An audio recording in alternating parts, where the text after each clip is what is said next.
transformación social y ecológica es necesaria en nuestro país porque necesitamos pasar de un modelo extractivista que está depredando nuestros recursos naturales a un modelo que esté basado en el aprovechamiento de nuestras ventajas competitivas. Y en Bolivia claramente esas ventajas competitivas están en nuestra biodiversidad, nuestros recursos naturales y nuestra cultura, ¿no? No es racional que un país extermine sus ventajas competitivas y ponga en riesgo las posibilidades de desarrollo de las generaciones futuras. Este modelo extractivista no solamente ha estado depredando nuestra naturaleza, sino que está atentando directamente contra la salud de nuestra población, contra el bienestar, contra la seguridad alimentaria y contra la posibilidad de seguir accediendo a servicios ambientales que tienen que ver, por ejemplo, con el acceso al agua o con la estabilidad climática. En marzo del 2019, las Naciones Unidas declaran a la década que estamos iniciando como una década de restauración ecológica, ¿no? Y esto con el gran objetivo de restaurar aquellos sistemas que han sido degradados, conservar aquellos que todavía mantienen un buen estado de conservación, mitigar el cambio climático, mejorar la seguridad alimentaria, garantizar el suministro de agua y poner un alto a la pérdida de biodiversidad. Esta declaración se da exactamente un año antes de que las economías del mundo se pongan en cuarentena y empiecen a enfrentar la recesión económica más importante de este siglo a raíz de una enfermedad zoonótica, ¿no? Y una enfermedad zoonótica es una enfermedad que está directamente relacionada con la pérdida de ecosistemas, con el tráfico de fauna y con la alteración de esos equilibrios o esas barreras naturales que deben existir entre el hombre y la naturaleza. A partir de la llegada del COVID-19 a nuestro país, se establecen dos grandes retos en la agenda pública, ¿no? El primero tiene que ver obviamente con la cuestión de salud, el segundo tiene que ver con la cuestión económica y las posibilidades de reactivación económica, pero existe un tercer reto que debe ser visibilizado y debe ser asumido por todos los actores de la sociedad, y ese reto tiene que ver con la conservación de nuestros ecosistemas y con un aprovechamiento sostenible que garantice la posibilidad de tener una reactivación económica en el largo plazo.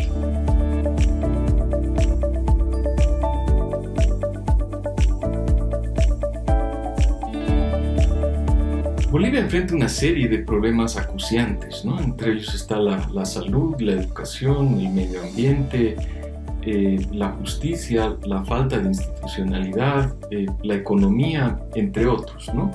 Me voy a centrar solamente en los mismos tres problemas a los que hice referencia en la primera pregunta, y voy a empezar por el tema de la salud, ¿no? Porque la llegada del COVID-19 y específicamente del primer caso de COVID-19 ya puso en evidencia la total precariedad del sistema de salud boliviano, ¿no? Y es una precariedad que responde principalmente a la falta de infraestructura, a la falta de equipamiento, la falta de planificación y también a la falta de capacidades, principalmente en contextos rurales y en contextos periurbanos, ¿no? La Universidad de Johns Hopkins hizo una evaluación a partir de su índice global de seguridad sanitaria y consideró un conjunto de 195 países, ¿no? A partir de esta evaluación rankea a Bolivia en el puesto 102, ¿no? Y bueno, dentro de este grupo, si tomamos solamente a los países de Latinoamérica, que son 19, Bolivia ocupa el lugar 14, superando solamente a países como Guatemala, Honduras, Haití o Venezuela, ¿no? Y con un puntaje muy similar al de Paraguay. En el contexto económico, que viene a ser como el segundo problema acuciante que creo que hay que atender, La crisis del COVID también revela la fragilidad y la vulnerabilidad de nuestra economía, ¿no? La cual ha sido fuertemente afectada. Y si bien no ha sido afectada en la misma magnitud en la que está siendo afectada otros países en la región, existen organismos como la CEPAL que prevén una tasa de crecimiento negativa de 5.3% para la economía boliviana este año. Hay otras proyecciones aún más pesimistas, como la del Banco Mundial, que dice que esa tasa de crecimiento negativa va a ascender a menos 7.3%. Sin embargo, estas proyecciones y otras coinciden en que el 2021 y el 2022 sí va a haber un crecimiento positivo que va a estar entre el 4 y el 3%, ¿no? Obviamente, de momento, todas estas proyecciones presentan un alto nivel de incertidumbre porque todavía no conocemos o no tenemos certeza sobre cómo va a ser la evolución de la pandemia. Pero bueno, más allá de estos números, algo que hay que tener en cuenta es que este impacto en la economía va a tener un recrudecimiento de la pobreza y va a tener un impacto en la desigualdad de todas las economías, no solamente la boliviana, ¿no? La CEPAL prevé para el caso boliviano que las tasas de desocupación podrían llegar al 14%, lo cual significaría una tasa de desocupación mucho más alta de lo que hemos experimentado los años previos, ¿no? Y eso obviamente tiene sus consecuencias sobre la desigualdad. Entonces yo creo que estos elementos tienen que ser considerados en cualquier política de reactivación económica, y estas políticas tienen que tener un componente de equidad que permita un crecimiento equitativo, ¿no? Y finalmente, el tercer problema que quiero identificar y que quiero resaltar tiene que ver con el medio ambiente, ¿no? Y principalmente con aquello que se refiere a la pérdida de bosques y a los incendios que hemos atravesado en nuestro país, principalmente en los 2 últimos años. Las tasas de deforestación en Bolivia a partir del 2016 empiezan a crecer significativamente, alcanzando cifras récord el 2019, ¿no? Ese año nos coronamos como los campeones de la deforestación, nos situamos en el 4º lugar a nivel global en términos de deforestación neta y ocupamos el 1er lugar con medalla de oro en términos de deforestación per cápita, ¿no?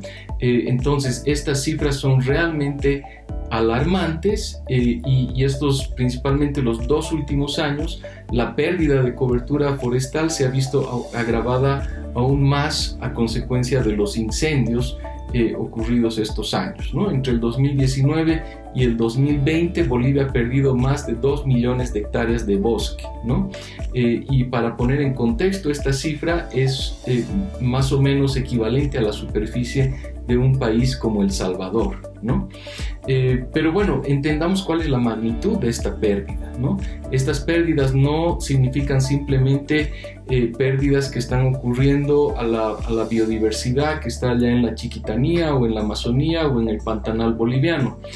Son pérdidas que afectan directamente a la productividad de sectores productivos, principalmente el sector agropecuario. Son pérdidas que están afectando y van a afectar en el futuro también a funciones ambientales, entre las más importantes la regulación climática y la provisión hídrica, y son pérdidas que están limitando el acceso a servicios y condiciones básicas para el desarrollo de una sociedad, ¿no? Es lo que estamos viviendo ya con las crisis hídricas que han atravesado muchas ciudades del occidente, la más importante, la crisis que vivimos en la ciudad de La Paz en 2016.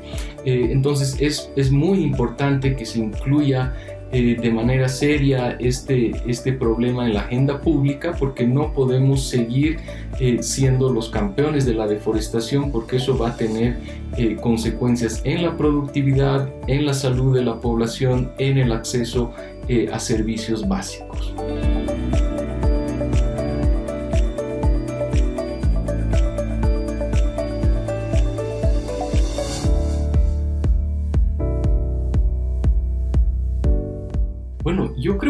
camino que hay que seguir para alcanzar esa transformación básicamente tiene que ver con llevar a la práctica y llevar a las políticas sectoriales aquello que está establecido en nuestra Constitución, donde claramente se establece que todas las actividades económicas y sociales tienen que desarrollarse en armonía con la madre tierra, ¿no? A nivel global se ha dado durante las últimas décadas cambios importantes respecto a las preferencias de los consumidores, los cuales cada vez optan por opciones que estén relacionadas a sociedades más equitativas y ambientalmente sostenibles, ¿no? Y obviamente eso se lleva también a los productos, ¿no? al comercio de productos. Entonces ese contexto global, ese nuevo contexto global, yo creo que tiene que ser aprovechado por Bolivia, porque Bolivia presenta ventajas comparativas importantes, ¿no? Ventajas comparativas para, por ejemplo, el desarrollo de turismo de naturaleza, por ejemplo, el turismo cultural, la gastronomía, la generación energética a partir de fuentes renovables como son la energía solar o la eólica, ¿no? Que Bolivia tiene excelentes condiciones para desarrollar ese tipo de energía y que hasta ahora no se ha aprovechado, ¿no? Existen algunas experiencias muy puntuales, emergentes, pero el potencial de aprovechamiento es muchísimo mayor, ¿no? Por otro lado, hay que aprovechar de productos o de cadenas productivas que pueden desarrollarse de una manera sostenible y sin impactar significativamente el medio ambiente. El sector forestal, por ejemplo, es un sector que ha estado muy abandonado los últimos años y Bolivia presenta condiciones excelentes para potenciar este sector, ¿no? Para dar un ejemplo, Chile tiene exportaciones anuales que superan los $5.000 millones en productos forestales, ¿no? Y Bolivia, que tiene muchísima más capacidad, mejores condiciones, no está haciendo un aprovechamiento de este sector, ¿no? Y lo mismo ocurre con los productos forestales no maderables, que también pueden aprovecharse de una manera sostenible y que no promueven cambios en el uso del suelo, ¿no? Un ejemplo de eso es la castaña, que ha tenido resultados muy importantes y genera un dinamismo económico importante en nuestro país, pero existen otros como el azaí, el cacao y una serie de productos que se pueden aprovechar y que pueden acceder a esos mercados especializados que además están ofreciendo precios favorables. Pero enfocarnos en estos sectores, el forestal, el turismo, la energía renovable, la gastronomía, no significa que vamos a abandonar a otros sectores que tradicionalmente han sido muy importantes para nuestra economía, como es el sector agropecuario o como son los sectores extractivos. Sin embargo, es necesario que estos sectores se modernicen y empiecen a adoptar prácticas ambientalmente sostenibles, ¿no? El sector agropecuario en nuestro país es un sector que es muy importante, pero que presenta tasas de productividad muy bajas, ¿no? Las más bajas de la región. Y esa falta de productividad se está solucionando o se está enfrentando a partir del cambio de uso del suelo, que cada vez es mayor, ¿no? Como les mencionaba en la anterior pregunta. Entonces es importante que este sector se modernice, que establezca metas de productividad y que esas metas estén asociadas a la posibilidad de seguir ampliando la frontera agrícola, ¿no? No podemos seguir ampliando nuestra frontera agrícola a consecuencia de la pérdida de bosques, a consecuencia de la pérdida de servicios ecosistémicos, con un sector que mantiene tan bajas tasas de productividad, ¿no? Yo creo que hay que tener ese enfoque integral en aquellos sectores que pueden crecer, que como les decía, pueden acceder a mercados que ahora son muy favorables para ese tipo de productos, y por otro lado tenemos que llevar a nuestros sectores productivos tradicionales a una modernidad, ¿no? Y que esa modernidad está principalmente relacionada a modelos más equitativos y ambientalmente amigables.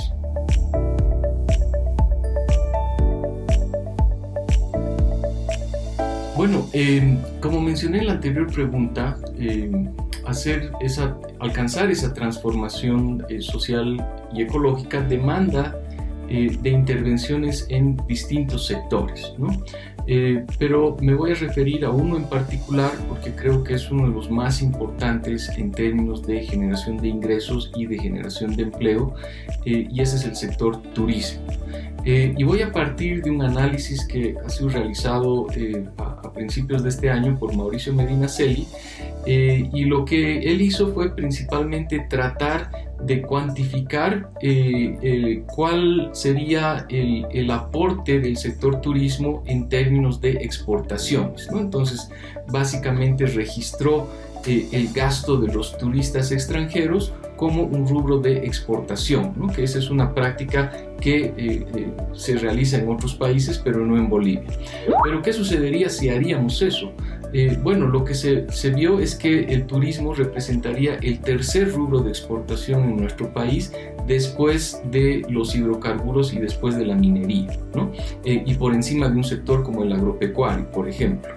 Entonces, eso es, digamos, el reflejo de la importancia que tiene este sector para nuestra economía y del rol que puede jugar dentro de un proceso de reactivación económica.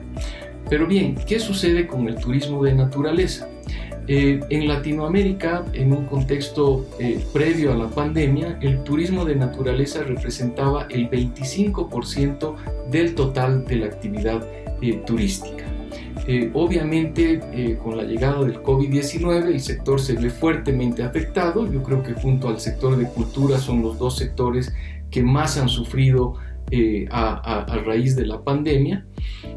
Sin embargo, se espera que cuando el sector se recupere, en un escenario ya post pandemia, se espera que ese porcentaje del 25% se incremente, ¿no? Porque obviamente el turismo de naturaleza va a ofrecer condiciones favorables que van a ofrecer cierto nivel de seguridad a los turistas que no lo van a ofrecer otro tipo de turismos, ¿no? Entonces, en ese contexto, Bolivia tiene condiciones muy favorables que tiene que aprovechar, ¿no?